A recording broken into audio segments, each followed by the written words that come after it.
Hello, and welcome to Small Biz Catalyst. I am your host, Ayisat Abilogun. Join me as we explore ways that we as small business owners can pay ourselves a growing six-figure salary without pulling out our hair. Whether you're a small business owner or an economic development professional, this show is for you. Let's explore together. And if you listen to the end, I will share some grants that might be beneficial to your business. Welcome everyone to this episode of Small Biz Catalyst. And today's episode, we have a special guest for you. And before I introduce the guest, I want to share a little bit about this episode.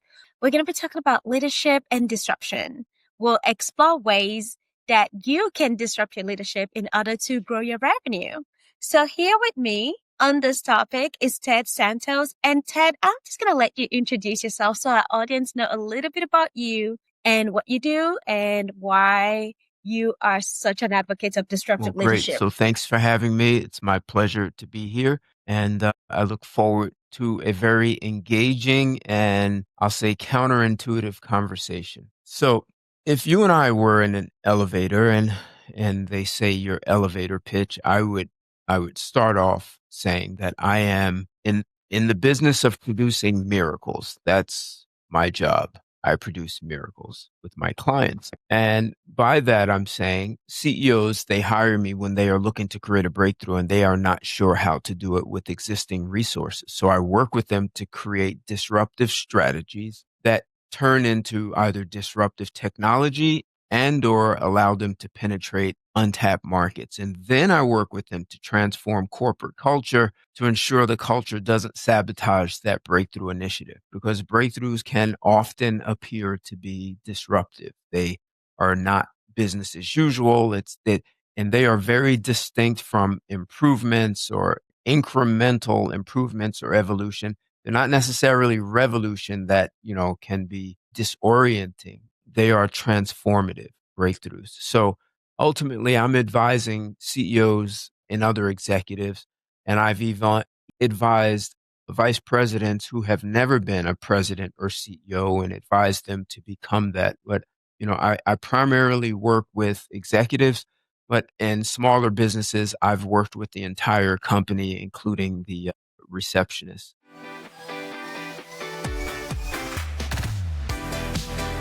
So I heard you say something about creating problems. And my question is, aren't leaders already great problem solvers? Why is it important for leaders to intentionally create problems for others to solve? Are others solving it or are they solving it? So how are we creating problems? Sure. How are we So, solving them? I think a lot of people believe as a leader, your job is there to solve problems. And I would say if you're spending most of your time solving problems, then there are some gaps in whether it's your people, the training, there are gaps in the organization.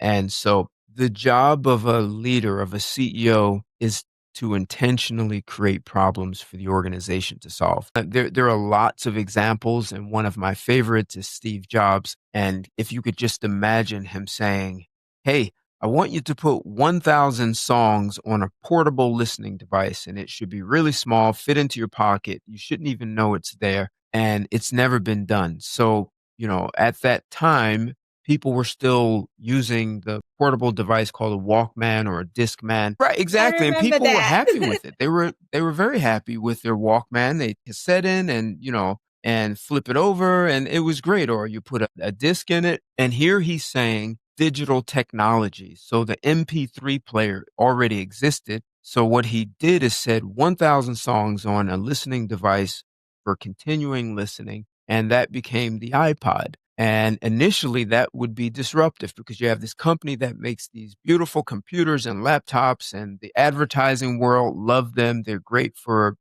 images and design. And now he's saying we're going to compete in a market with the Walkman and Discman. And what it did is it disrupted that. Now, technically, there's no reason Sony didn't come up with the idea to create the iPod, but they allowed someone outside their industry to do that. And so once they created the iPod, Steve Jobs then created a new problem. take that iPod and turn it into a cell phone. And you can only imagine people are thinking, why are we creating cell phones? Like we make these great computers. You already had us do this crazy thing called an iPod, and now you want us to make a cell phone. How do we do that? So, you may need new vendors. You may have to ask your current vendors to do things they've never done for you in the past. Your people have to develop new skills, new competencies. When you take on breakthrough initiatives, you're going to encounter problems that you've not encountered in the past. So now maybe your current problem solving skills will be obsolete. So you'll have to develop completely new problem solving skills to engage or to partake in a breakthrough initiative. So it has, I hate to say, kind of trickle down or cascading. It's like you take on the breakthrough initiative and it has such a profound impact in so many different ways. And it helps to make the organization more nimble. When your people solve that problem, you can give them another one and another. And that keeps innovation alive, but it also stretches your people. It makes your people more valuable. They develop new skills and competencies that they've never had in the past because they're doing things for which there's no blueprint. Like, how do we do this? So it's very valuable. But the challenge is it's filled with uncertainty. You're going to face chaos because you're dealing with things that you haven't in the past. And that's where a big part of the challenge comes. Navigating uncertainty, navigating chaos, solving problems for which you've never encountered in the past. And the way our education system works is you give the right answer, you raise your hand in class with the right answer, and you are rewarded. Now you're working on something for which you can't read about in a book. And there's nowhere to go to find the solutions because you are inventing the knowledge to make these innovations a reality for the public to have. Yep. So, we can look at John F. Kennedy saying, we'll send a man to the moon before the end of the decade. No one had ever done it. There's no blueprint. How do we do that? So you're going to encounter problems, breakdowns, disruptions, chaos that you haven't seen, except when people do get their hands around it and master it, they're much better off. They're better thinkers, better problem solvers. They're more able to navigate the uncertainty. And if you want to do something extraordinary, quite often you're going to go into this world of uncertainty to do things no one else has done. So I'm a huge advocate of creating problems on purpose.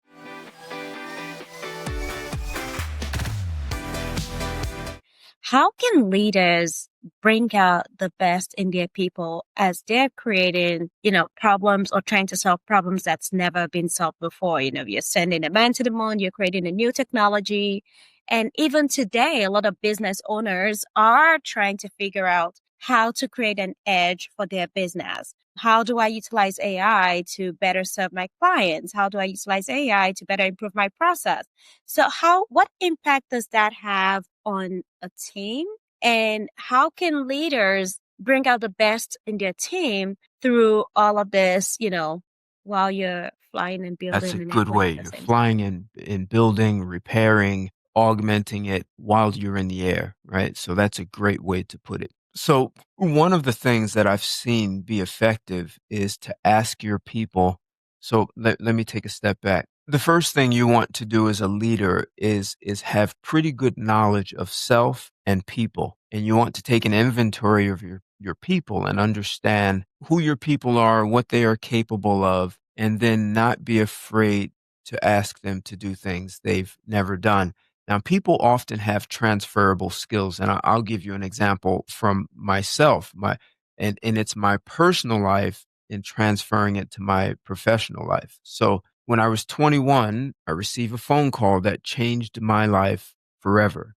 I was told I no longer had parents. My parents were deceased, and I'm the oldest of four. Thank you for that. Sorry. I'm the oldest of four children. So imagine I'm 21, my brother's 19, and my two sisters are 12 and 16. So we're in a very chaotic situation. It came out of nowhere. And you would say that I could say that's part of how I started seeing how disruption and problems can bring the best out of people. So in a situation where we no longer have parents, as the oldest, I you could say I took over to lead the family. In fact, my youngest sister at some point came to live with me in another state. And put her through high school and she went on to college. But what I did is I asked my sisters to do things they didn't know how to do. So instead of me telling them how to do it, I would send them on a mission to fail and they would come back and say it didn't work. And so I would once again not tell them how to do it. I would ask them questions. They'd go and they fail again and they'd come back and I'd ask them questions until finally they accomplished it. What I saw over time is they knew the questions I would ask and they would ask themselves those questions and then they would accomplish it and they needed less and less support from me. It's like they developed an entirely new problem solving skill and they didn't need me. I could just, not only could I ask them to do something they didn't know how to do, they started volunteering. So that's a way to coach people up. And that allowed me to delegate things to them, which freed my plate so that I could go work on things that I didn't know how to do, except it had to be done. I also learned to lead people in the face of chaos. So we're in a chaotic situation. It's easy to be distraught and fall apart, except there are things that have to be accomplished. So how do you navigate people? You definitely have uncertainty. There are problems. There's family fighting. There are all kinds of things happening. And at the same time, there are things that need to be accomplished. And so I was able to transfer that to my professional life where as an executive, a chief operating officer, people will come to me and say, I have a problem. Tell me what to do. And I'm like, well, what would you do if I wasn't here? Well, I go to the president. Well, you can't go to him anymore. You have to come to me. Well, what would you do? And they tell me. So I'd ask them a question. I didn't think of that. And then they'd come to me and say, I know you're going to ask me these questions. I've already thought about them, and here's where I'm stuck. And then they stopped coming to me. They would say, hey, 2 weeks ago, we had this huge problem, partly our fault, partly the client's fault. Here's what I did. The client loved how much we handled it, that the client literally immediately picked up the phone, called one of their clients, and sent the client to us. They didn't send a referral. The client they sent to us just said, I want to use your service now, like right now. So now my operations team is getting us new business, which is, that's not normal. And they've become a That's really cool. competitive edge. So then when I tell my salespeople, this is the way the operations team solves major problems, they use that case study to close sales. They were like, hey, this is how great we are as a company. This is how, things happen. And this is how our team handles problems. And so it made it easier for them to close sales. So, making your operations team a competitive advantage is pretty big for any company. Wow, that's pretty cool having your operations team already setting precedents that's supporting your sales team, which is awesome. Hey there, if you're just joining us, this is Small Biz Catalyst. We would like to invite you into our Tag a Business team. Here's what you need to do. Nominate a small business of your choice, tag them on our website at smallbizcatalyst.org. That's small, BIZCATALYST.org. Tell us your name, give us your email address because that's how we'll be able to tell you if you're a winner or not. And then give us a website to a business of your choice. It could be your business or somebody else's. Once you've tagged a business, you'll be entered for a $25 drawing to a local business of your choice. We'll announce winners every month. And now, back to the show.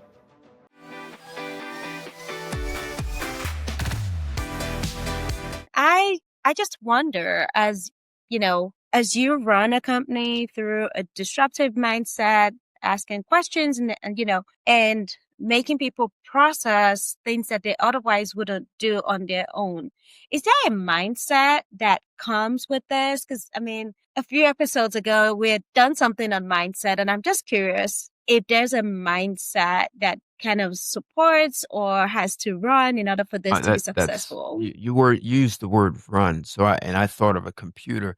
So you can see mindset as sort of an operating system in a computer. And if you have an outdated operating system in your computer, it's going to have problems making Excel and Word and going online, your computer can crash, right? You get a computer from 1985 and try to put all today's apps and software on it, and the operating system will not know how to do that. So, couple of things. One is there's a mindset for leadership and the organization, but with leadership, if you are a $1 million company and you want to get to 10 million, you need to start developing the mindset of a $10 million CEO before you get there. Because if you don't, the company will outgrow you and you won't know how to coach your people up and put in the organizational structures to support it. And getting to 20 million will just look like a disaster. So when I created the disruptive leadership model, mindset is the first thing that I work on, because sometimes, when I ask a CEO, what would be a breakthrough for you? The breakthrough for them is knowing what the breakthrough is. So most people think if I do more, better, or different of what I'm doing, it's a breakthrough. And that's not a breakthrough. A breakthrough is this possibility that you don't know how to achieve with your existing resources, except once it's achieved, it alters the future of your organization or your career. And so that's not an improvement. The iPod altered the future of Apple, and it allowed for other possibilities like the phone and the iPad. So transforming mindset deals with unlearning blind spots, mental barriers, mental roadblocks, the things that will not get you where you want to go. So, and I can actually give you an example of a client. I had a guy, early 60s, smart guy, CPA by trade. He worked for, I think, the largest CPA firm and then decided to change careers. So he left being a CPA to working in the mortgage industry, where he had to go out and get new business. And he was doing okay. And then he hit a slump and had no way out. He couldn't climb his way out of his slump. So when he hired me, he told me he knew how to get investors, who he called heavy hitters, to the table, but he couldn't close the deal. They always walked away and nothing was happening. So what this guy was, he was a master, I'll say, icebreaker. So if you met him, everyone liked him. When he walked into the room, he knew how to make everyone comfortable. So he's sitting at a table with heavy hitters. He's making them comfortable. They're ready. They're comfortable. We like you, buddy. And let's talk business. But what he did is he cracked another joke and he made it funny again. But he couldn't stop. It was like he had one gear and he could never find second or third gear. And so everyone left liking him. We should have, go drink a beer sometime, but we're not going to do business. So the blind spot in the mental barrier was, it happened when he was 13 years old. He was in a car with guys who were old, like 16, 17, and they're all driving and he's in the back seat with a couple of guys, and someone says, "Hey, what's this little pipsqueak doing with us? Why is this guy, how old are you, man? Like, why are you with us?" He cracks a joke. They all laugh. They put their arm around him and said, "Oh yeah, you're cool, man. You can hang out with us." That kind of became his superpower. So when he met heavy hitters and he didn't think he belonged at the table with them, he did the same thing he did at 13. He made everyone comfortable. They liked him, but he didn't know where to take it from there. So what he and I did is worked on sales strategies, had him develop something called spin selling, which helps you better understand your client, ask questions. But what we also had to address was his mindset, and so that he wasn't stuck there. And once he was able to see, wow, I've been doing this since I was 13, and I just thought this is who I was. He could name the day, the time, he knew, he could almost tell you what he was wearing, who was in the car. There were like details, because it was so impactful for him. But he didn't realize that the 13-year-old in him was still running his life in business. So, Wow, oh my gosh, that is something. I mean, I've heard so much about how, breakthroughs come through a particular moment in time. And it's just amazing that it could literally go back and tell you the right, details of that moment and get you exactly. stuck in it.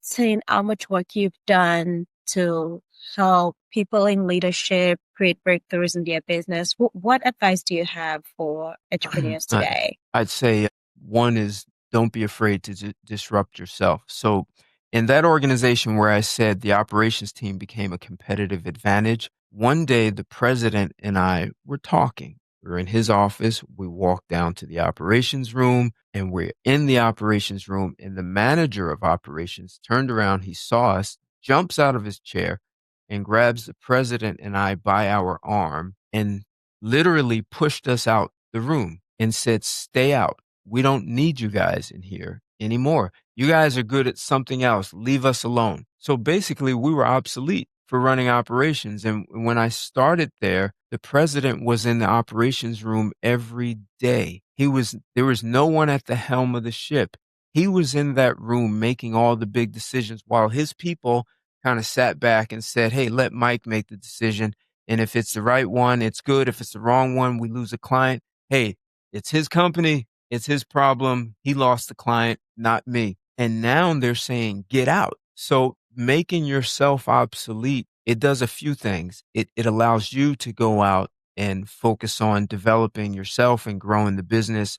And so we went from a 3,500 square foot office to a 50,000 square foot warehouse. So that was a huge quantum leap for us, and it allowed us to then provide new services to clients that we hadn't done in the past. It also, by disrupting Pretty yourself, cool. you develop your people, so as the business grows, it doesn't outgrow your people. Because one of the challenges that I see, especially with very smart CEOs, is that they can do everything on their own. And so they don't delegate well enough to their people. They don't coach their people up. So if you delegate to someone and they don't do it really well, that doesn't mean they're incompetent. You may have to coach them initially, but they have less on their plate than you do, and they may actually master it. You know, you probably have more on your plate than they do. So making yourself obsolete, delegating to your people, and not being afraid to say,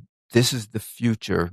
Like, we're going to this future and we're not sure how to get there, but this is our commitment to get there. And it may be initially disruptive, but once it's accomplished, you guys have a very powerful organization and it galvanizes teams, does all kinds of great things. So disrupt yourself, coach your people up, delegate. Those are important things if you want to grow effectively. Thank you so much for sharing that.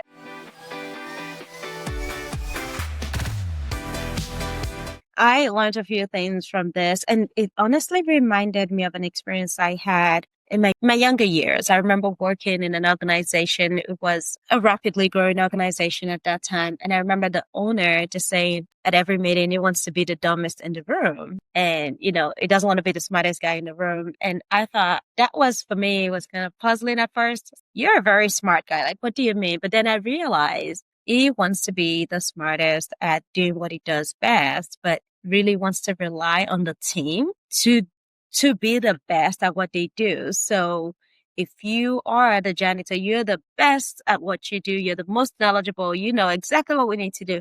If you're the facilities director, you know exactly how we need to organize a facility, what needs to be done. If you're the payroll person, he does not want to be in Right. your business at all.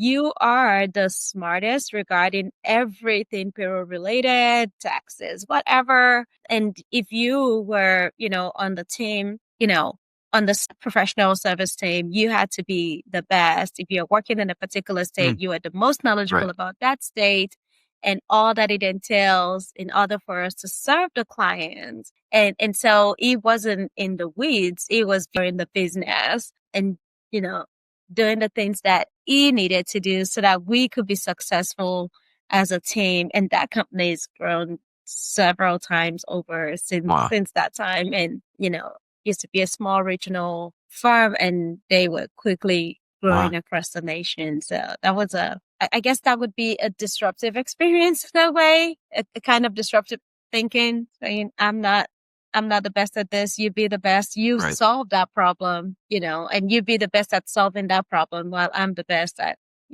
building and helping us So scale. I've been exposed to a lot of CEOs. including quite a few current and former CEOs of Fortune 500s. And I remember one guy said that when I hire someone, they need to know 95% of their job. It's only the 5% they come to me. And if they're coming to me for more than that, then I have the wrong person in that position. Wow, that is good to know. Are you familiar with Malcolm Gladwell's book, David and Goliath? I am familiar with Malcolm Gladwell, but I don't think A it's that tipping particular. point, outliers, right? Yes, yes, Right. yes, yes, So yes. I actually went to a book signing and I met him and he was talking about his book, David and Goliath. And David and Goliath is sort of like the title, these seemingly disadvantages you have. So David being smaller than Goliath, this was a disadvantage, and how you use that disadvantage to actually be a competitive edge for you. And one of the things he put in the book, or I think told me, was that the CEOs or leaders he interviewed said losing a parent created disruption and chaos in their life. And when they were running a company, one of the things they said to themselves, this company's in chaos. And I remember standing by myself saying, this is chaotic. And when my parents died, it was way more chaotic than this. And I handled it, so I'll be fine. And he said that has given leaders, that death gives them an advantage to be able to navigate through chaos. The other thing he put in the Wow. book that relates to what you're saying is it was guys like Richard Branson and some others. He said when he interviewed them, he saw a pattern. And the pattern was they realized at a young age in elementary school, they could not keep up with the class because they read too slow. So what they did is they made best friends with the smartest person in history, the smartest person in science, the smartest person in math, geography, English. And they delegated homework, classwork. They had those people explain things to them, and they'd get them together in groups with all of them. And they would be delegating work and having them explain things. And the reason they were doing that is they were dyslexic. So their dyslexia caused them to be behind in class. And the solution was to make friends with the smartest people. So what that did is it allowed them to be a CEO and not be the smartest one in the room, except they were developing leadership skills at a very young age. They knew how to delegate. They knew how to negotiate. They knew how to get people to explain things. It's like, just look, I'm a 5-year-old. Just explain it to me because I read too slow. So I'm not going to read a whole book to know what you know. I just need you to tell me. And it gave them a capacity for leadership. And it's all because they were dyslexic. And he said that was a pattern that he saw. And it's not all CEOs, but he was surprised at the amount of CEOs who were dyslexic and had to take on that strategy of making best friends. Wow, that's pretty cool. Well, thank you for sharing that story. I've learned a lot, even from your experience on this show, as you shared your leadership journey and just how you discovered disruptive leadership and how you've used it. So I'm sure that lots of people are going, okay, what questions do I need to be Right. asking right now? What questions do I need to, what are some of those questions, if I may I wouldn't ask? say it's always a script. Okay. So the good thing about being in a leadership position and your people coming to you with problems is they may be mired in the problem and you're going to be a little bit more objective. So you're going to ask questions like, okay, so what have you done? What happened when you did that? What are you going to do next? And when they say what they're going to do next, maybe that's the best thing. But the thing you want to stay away from is telling them how to do their job, because what you do is handicap them. They don't have to think through. So sometimes as a leader, you know the right answer. So instead of giving them the Yeah. answer, ask them questions so that they discover it on their own. And so then they start to think, well, I'm really smart. I'm smarter than him. He's asking questions and I know the answer. And so that's what I did with my sisters. And I saw that it worked with them and it also worked. Sometimes I did have the answer. So you're asking a question. What's the right questions to ask? Really, sometimes as the leader, you have the answer and it seems quicker to just tell your people what to do. but long term, you're handicapping them, and you're going to be very frustrated as the business grows and they become obsolete. So sometimes having the answer means ask them questions so that they arrive at the answer that you have. And other times they arrive at a better answer than what you have. Okay. I get it. I was kind of hoping for, okay, but I get it. I get it. There's no silver I get bullet. it. People are looking for like the answer. And this is why transforming mindset first is so important, because there are lots of leaders who are very smart, and it's easy to use your smartness to say, look, why don't you just do this? It was really nice to chat with you and get to know you. And I think some of those things would resonate with some of our audience. And if you found this episode helpful, please leave me a note and let us know how this has been helpful for you. Hmm. Well, Ted, thank you so much for sharing your wisdom and sharing your experience.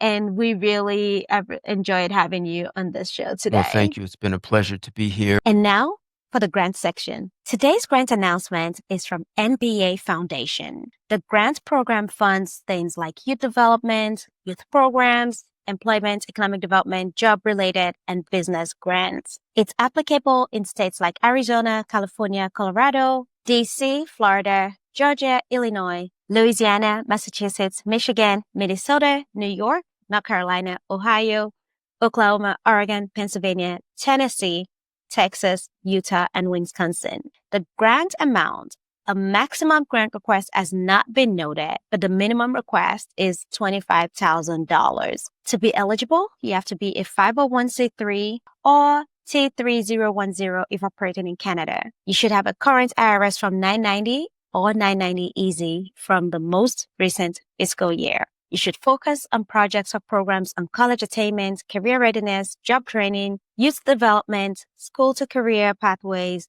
credentialing, entrepreneurship, or internship that target Black youth aged 14 to 24. You should serve at least 25 youth annually across your programs. The application period will run from October 1 to November 14, 2025. For more information, go to nbafoundation.nba.com/grants. If you've enjoyed this episode, please be sure to subscribe, rate, and review the show, and share with fellow entrepreneurs who need to hear this. Thank you. Until next time.